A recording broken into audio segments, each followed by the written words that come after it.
No Raio B, Lugo cumpriuse un dos tópicos do fútbol: si perdoas acabas pagando. A primeira oportunidade pro Clube Deportivo Lugo, nos pés de Monti.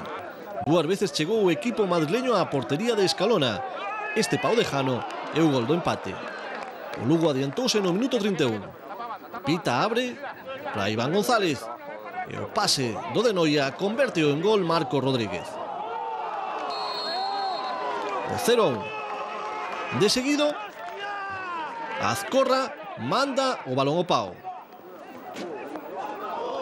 E antes do descanso, outro pau na portería do Raio. A xogada de Azcorra, Iván González e o remate final de Monti saca un xogador do Raio B. Todo igual na segunda metade. O Clube Deportivo Lugo sigue creando oportunidades. Iván González, o terceiro pau do cadro lugués.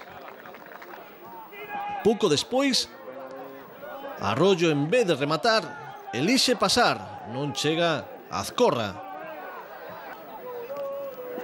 E de novo Iván González. Lúcese Juan Carlos, o porteiro do Raio B.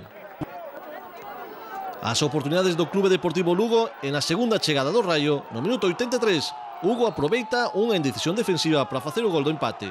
O Raio B gañou un punto, o Clube Deportivo Lugo perdeu 2.